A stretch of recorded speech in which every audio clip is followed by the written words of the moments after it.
தொடர்ந்து பாருங்கள், ஆதரவு கொடுங்க, சப்ஸ்கிரைப் பண்ணுங்கள், லைக் பண்ணுங்கள், ஷேர் பண்ணுங்கள்.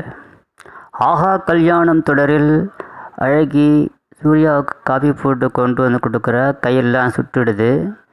காபி நல்லா இல்லைன்னாலும் குழந்தை வருத்தப்படக்கூடாதுன்றதுனால சூர்யா அதை குடிக்கிறாரு. பிறகு இதுமாரிலாம் செய்ய தேவையில்லை அப்படின்னு குழந்தைகிட்ட அழகிக்கு அட்வைஸ் பண்ணுறாரு. பிறகு என்னால் தானே எல்லாம் அப்படின்ற மாதிரி அழகி சொல்கிறா. அதெல்லாம் ஒன்றுமே கிடையாது, இது ஒரு கேம் தான், விளையாட்டு தான் அப்படின்னு சொல்லி சமாளிக்கிறாரு. பிறகு மகாவை அழைக்கிறதுக்கு சூர்யாவோட தாத்தா பாட்டியை மகா வீட்டுக்கு போகிறாங்க. வர்றவங்கள கோடீஸ்வரி வாங்க உள்ளே கூப்பிட்டு பேசுகிறாங்க. மகாக்கிட்ட சூர்யா செஞ்ச காரியத்துக்கு உன்னை என்னால் சமாதானம் செய்ய முடியாது, ஆனாலும் எங்களை அப்படி நினச்சி பார்த்தியா அப்படின்ற மாதிரி தாத்தா ஒருக்கமாக மகாக்கிட்ட பேசுகிறாரு. பாட்டியும் பேசுகிறாங்க. அதுக்கு நான் அவருக்காக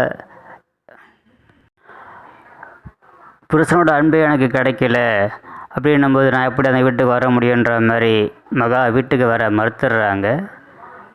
அப்புறம் வீட்டுக்கு கிளம்பி போகிற தாத்தா பாட்டிக்கிட்ட எனக்கு ஒரு சின்ன வருத்தம், தப்பாக நினச்சிக்காதீங்க, அவங்க மாமியார் இது வரைக்கும் ஃபோன் பண்ணி கூட விசாரிக்கலைன்னு அவங்க வருத்தத்தை தெரிவிக்கிறாங்க.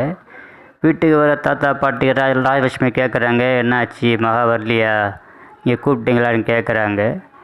இல்லைம்மா, இருந்தாலும் உங்கள்கிட்ட ஒன்று சொல்லணும், கோடீஸ்வரி இதுமாரி சொன்னா, நீ இது வரைக்கும் ஃபோன் பண்ணி கூட விசாரிக்கலை அப்படின்னு சொல்கிற உடனே அவங்க வருத்தப்படுறாங்க. இன்னும் ரூமில் போய் ஃபோன் பண்ணுறாங்க. ஃபோன் பண்ணோடனே ஃபோன் எடுக்கிற மகா, என்ன ஆச்சு அத்தை, எதுக்கு ஃபோன் பண்ணுறீங்க, உடம்பு சரியில்லையா, என்ன ஏதுன்னு அவங்க பேசுறதுக்கு முன்னாடியே ரொம்ப ஆர்வமாக மகா பேசுகிறா. அதை கேட்குற ராஜலட்சுமி கொஞ்சம் மன வருத்தப்பட்டு கண் கலங்குறாங்க. வீட்டில் உள்ளவங்க கூப்பிட்டும் வராதனால சித்ராதேவி மகா எப்படியும் வீட்டுக்கு வரக்கூடாதுன்னு நினைக்கிறா. அதனால் ஏற்றி விடணுன்றதுனால வீட்டில் உள்ள பெரியவங்களே கூப்பிட்டு வரல, அவளுக்கு பெரியவங்கள மதிக்க தரல அப்படின்ற மாதிரி சித்ராதேவி சொல்கிறா. அதுக்கு சித்ராதேவி ராஜலட்சுமி வார்னிங் பண்ணுறாங்க, எதுவும் நீ பேச தேவையில்லை, வேலையை பாரு அப்படின்ற மாதிரி.